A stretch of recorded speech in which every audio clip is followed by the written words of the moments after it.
भारत का भौतिक स्थिति है ना, भौतिक स्थिति है भारत का आकार और स्थिति जी, आकार और स्थिति चैप्टर 1 है क्लास 9 का। भारत का अक्षांश विस्तार 8 डिग्री 4 से 37 डिग्री 6 उत्तरी अक्षांश है। 8 डिग्री 4 से 37 डिग्री 6 उत्तरी अक्षांश माना जाता है। 8 डिग्री 4 से उत्तरी डिग्री 6 टोटल कितना दूरी हो जाएगा? 2933 है जी, है ना। उत्तर से दक्षिण 2933 है, 3214 किलोमीटर, 3214 ही हो रहा, ठीक ना। 29 हो गया, 68 6 97 25 अरुणाचल प्रदेश 5 गुजरात, आपको 2933 किलोमीटर है। 8 4 37 6 डिग्री उत्तरी अक्षांश है। अब देख लो 0 डिग्री देशांतर ग्रीनविच लंदन से गुजरता है। 0 डिग्री कहाँ से गुजरता है? आपको लंदन से गुजरता है, ये लंदन से गुजरता है 0 डिग्री। 0 डिग्री यहाँ ना हो जाए, देख लीजिएगा। देशांतरीय विस्तार 68 60 टू 97 25 68 6 97 25 पूरी देशांतर स्थित है। 3214 किलोमीटर है टोटल। देखा जाए उत्तर से दक्षिण दक्षिण की लंबाई 3214 किलोमीटर है, या 3200। 8 4 37 6 उत्तरी अक्षांश में कुल दूरी कितना है? 32,014 किलोमीटर। उत्तर से दक्षिण होकर 32,014 किलोमीटर हो गया। पूर्व से पश्चिम 2933 किलोमीटर या 2900। पूर्व पश्चिम 68 6 97 25 आपको पड़ जाता है 2933 किलोमीटर। पूर्व से पश्चिम हो गया। भारत का मानक यामोत्तर समय IST भारत को वाला पूछा, टाइम बताता है 82.5 डिग्री पूर्व देशांतर को बताता है देशांतर। 5 राज्य से 100 कर जाता है ना। यूपी में आंध्र प्रदेश छत्तीसगढ़ उड़ीसा पूर्व देशांतर, ठीक है। मिर्जापुर के या इलाहाबाद के नैनीताल से गुजरते हैं। ऊपर में यूपी थोड़ा सा नीचे जाएगा तो MP 5 साल से गुजरता है 82.5 डिग्री पूर्व देशांतर। भारत का मानक समय देखिए, मिर्जापुर का हो या नैनीताल का हो, वहीं से है ना। यहाँ मिर्जापुर है, यूपी में मिर्जापुर, फिर थोड़ा सा सटा हुआ है आपको मध्य प्रदेश, फिर थोड़ा सा एकदम देखिए आ जाता है छत्तीसगढ़ का नीचे तरीका आपको तीसरा पर मिल जाएगा, चौथा पर उड़ीसा के बाद आंध्र प्रदेश है ना। भारत की कर्क रेखा 82.5 डिग्री 5 पूर्वी देशांतर 5 राज्यों से होकर गुजरती है। इलाहाबाद के नैनीताल से या मिर्जापुर है ना, जी मानक रेखा माना गया है, मिर्जापुर हो जाता है। देख ली ना। भारत का मानक यामोत्तर 82 डिग्री पूर्व देशांतर है। 5 राज्य से गुजरता है। UP Bihar MP Madhya Pradesh Andhra Pradesh Chhattisgarh, last में उड़ीसा देखा भी। मिर्जापुर इलाहाबाद के नैनीताल से गुजरती है ना। 23.5 डिग्री करके रखा। भारत को 2 बराबर भाग में बांटता है, जो है 23.5 डिग्री करके रखा है। भारत को 2 बराबर हिस्सा में बांटता है। 8 राज्यों से गुजरता है। छगुराम जहापत्र में 8 राज्यों से गुजरता है। देख लीजिए कौन कौन है 8 राज्य कौन कौन है। गुजरात से शुरू होता है, तो थोड़ा सा देखिए यहाँ पर राजस्थान का हिस्सा है, राजस्थान का हिस्सा आता है। फिर थोड़ा सा मध्य प्रदेश में पूरा जाता है। मध्य प्रदेश के बाद थोड़ा सा यहाँ देखिए छत्तीसगढ़ का हिस्सा है। छत्तीसगढ़ के बाद आपको देखिए झारखंड है, झारखंड मिलता है। झारखंड के बाद थोड़ा सा देखिएगा तो पश्चिम बंगाल के बाद ढाका देश तो ही है बांग्लादेश में। फिर उधर ये कौन सा त्रिपुरा है, त्रिपुरा के बाद आपका जाता है मणिपुर में जाता है। सबसे लास्ट में मणिपुर और शुरुआत होता है गुजरात से। भारत की स्थिति, भारत उत्तरी गोलार्ध में है। उत्तर में भी देखिए, उत्तर में भी है और उत्तरी गोलार्ध में पड़ता है। उत्तरी पूर्वी कहिए है ना, उत्तरी पूर्वी गोलार्ध में बोल सकते उसको। मुख्य भाग दक्षिण पूर्व में, मुख्य भाग देखा जाए इसका दक्षिण पूर्व में अंडमान निकोबार द्वीप समूह आता है ना। दक्षिण देखिएगा इसको अंडमान निकोबार द्वीप से आता है। मुख्य भाग इसका कौन है? अंडमान निकोबार है, दक्षिण में स्थित है, जो बंगाल की खाड़ी में है। कौन है? बंगाल खाड़ी में स्थित है। दक्षिण पूर्व का है ताब और दक्षिण पश्चिम का जगह दक्षिण अरब सागर है, लक्षद्वीप, अरब सागर में लक्षद्वीप। भारतीय संघ ना पूरे भारत का राज्य का सबसे दक्षिणी बिंदु इंदिरा पॉइंट है। इंदिरा पॉइंट 2004 में सुनामी लहर के कारण समुद्र जलमग्न में डूब गया था। इंदिरा पॉइंट 2004 में, है ना, सबसे दक्षिणतम बिंदु कहा था इंदिरा पॉइंट। भारत का मुख्य भूमि का दक्षिणी बिंदु कन्याकुमारी हो गया। कर भारतीय संघ पूरे भारत के राज्य का सबसे दक्षिणी बिंदु इंदिरा पॉइंट है। यही इंदिरा पॉइंट 2004 के सुनामी लहर के कारण डूब गया था। भारत का मुख्य भूमि कहा था, मुख्य भूमि के दक्षिणी बिंदु कन्याकुमारी। मुख्य भूमि कहने का मतलब कल मुख्य भूमि के बारे में कन्याकुमारी हो गया। इंदिरा पॉइंट सबसे इधर होगा, ठीक ना। भारत का मुख्य भूमि की जगह दक्षिणी बिंदु कन्याकुमारी है। इसका एरिया 32.8 लाख 32,87,266 वर्ग किलोमीटर है। भारत के विश्व के क्षेत्रफल का 2.4% होता है और 17.5% निवास करते हैं। 17 दिया है लेकिन 17.5% था। 7वां बड़ा महादेश है, बड़ा देश आता है। आस्था सीमा की लंबाई पूछेगा 15,200 है। 15,200 किलोमीटर आस्था सीमा कहा जाता है। यहाँ से यहाँ तक 15,200 है। जलीय सीमा की लंबाई पूछेगा 6100 है। यहाँ से यहाँ तक 6100 है, ठीक ना। ये मुख्य आस्था सीमा की लंबाई 15,200 और 6100 है। भारत का मुख्य भूमि संपूर्ण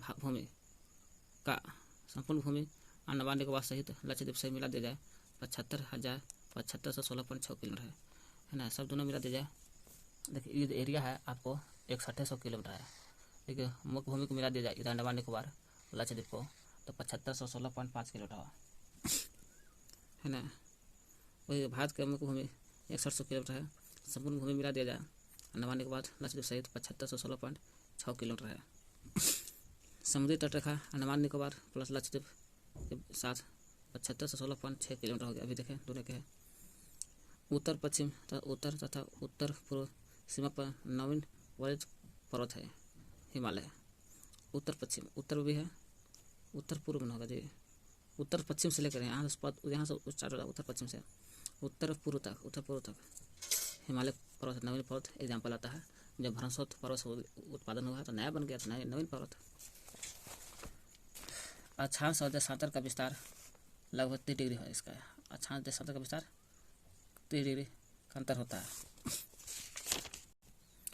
इसका जो है 8,437,600 उत्तरी अक्षांश और 68,657,25 पूर्व देशांतर।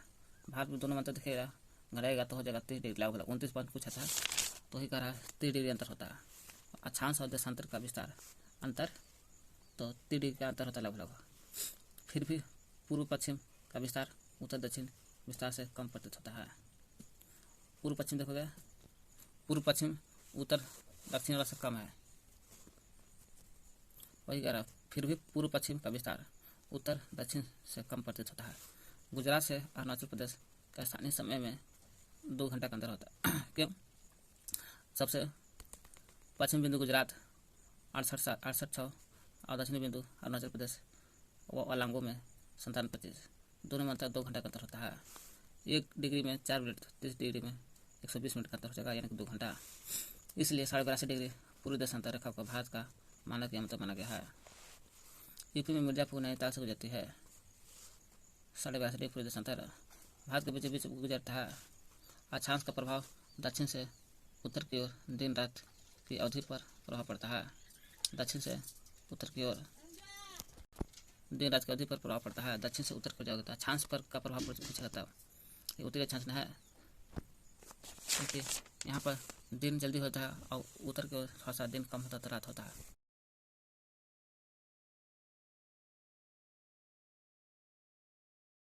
भारत तथा विश्व में तो भारतीय भूखंड एशिया के पूर्व पश्चिम के बीच है। एशिया का देखा जाए पूर्व पश्चिम से एशिया है, पूर्व में और पश्चिम में स्थित है भारत। कह रहा है एशिया के भारतीय भूखंड एशिया के पूर्व पश्चिम, कह रहा है पूर्व पश्चिम के दक्षिण पूर्व होगा। एशिया के दक्षिण में रहा है, पूर्व में होना चाहिए। देख लीजिए भारतीय भूभाग एशिया के दक्षिण में है। ये तो भूभाग एशिया के दक्षिण में ठीक सही है। अच्छा, भारतीय भूखंड एशिया के पूर्व से पश्चिम तक, पूर्व से पश्चिम इधर से होता है पश्चिम तक फैला हुआ है, ठीक है, हो सकता है। इसे पूरा भूभाग देखा जाए एशिया के दक्षिण में है। हिंद महासागर से जो पश्चिम से यूरोप देश का और पूर्वी एशियाई देश मिलता है। हिंद महासागर जब पश्चिमी से यूरोप लेकर के, हिंद महासागर है पश्चिमी यूरोप से लेकर के उत्तर में पूर्व में एशिया तक है। पश्चिम से यूरोप देश से पूर्व एशियाई देश से मिलता है हिंद महासागर। हिंद महासागर जी तो देखिए, हिंद महासागर जो है पश्चिम में यूरोप है और अफ्रीका भी है, और पूर्व में देखा जाए एशिया आता है और ऑस्ट्रेलिया भी आता है पूर्व में। यहाँ यूरोपीय एशिया है केवल, कोई दिक्कत नहीं है। हिंद पश्चिम यूरोप पूर्व में एशिया। दक्षिण का पठार हिंद महासागर में शीर्ष में फैला है। दक्षिण का जो पठार है हिंद महासागर में है और शीर्ष रूप में फैला है दक्षिण का पठार। हिंद महासागर का दक्षिण का पठार कहाँ है? पूरे एशिया में हिंद महासागर के शीर्ष पर है। हिंद महासागर का नाम भारत के नाम पर ही रखा गया था। 1869 में स्वेज नहर खुलने से भारत और यूरोप के बीच 7000 किलोमीटर की दूरी बच गया है। स्वेज नहर, ये देखिए स्वेज नहर है, यही स्वेज नहर के खुलने से भारत हो गया। स्वेज नहर खुलने से क्या होता है? भारत और यूरोप के बीच है ना 7000 किलोमीटर की दूरी बच जाता है और व्यापार करता है। 1869 में इसका शुरुआत होता खुला था। 1869 में राष्ट्रीयकरण होता है 1905 शायद कुछ नहीं। 1869 में स्वेज नहर के खुलने से भारत और यूरोप के बीच की दूरी 7000 किलोमीटर कम देता है। भूमध्य सागर और लाल सागर को जोड़ता है। स्वेज नहर क्या है? भूमध्य सागर को और लाल सागर को जोड़ता है। भूमध्य सागर काम क्या है? स्वेज नहर काम है। भूमध्य सागर ऊपर में है और लाल सागर नीचे को जोड़ता है। देखिए यहाँ पर लिखा है स्वेज, ये हो गया स्वेज नहर, ऊपर भूमध्य सागर हो गया, नीचे लाल सागर हो गया। तो स्वेज नहर काम है भूमध्य सागर को लाल सागर को जोड़ना। ये स्वेज नहर है। यूरोप इधर था, इंडिया इधर है, तो इधर से इधर आने में इंडिया को ऐसे आने पड़ता था, लेकिन अभी जुट गया तो यूरोप डायरेक्ट इसी से छा जाता है इंडिया, तो हो जाता 7000 किलोमीटर की दूरी बच जाता है। कह रहा है दारा यह रास्ता एक है पूरी तट पर केंद्र शासित प्रदेश अंडमान निकोबार, जम्मू कश्मीर, दिल्ली, लद्दाख, जम्मू कश्मीर, लद्दाख, कश्मीर, जम्मू कश्मीर 2 भाग में बढ़ गया है ना, पूरी तट पर है। सही बात है, ये पूरी तट पर बोल रहा है केंद्र शासित प्रदेश। अंडमान निकोबार पूरी तट पर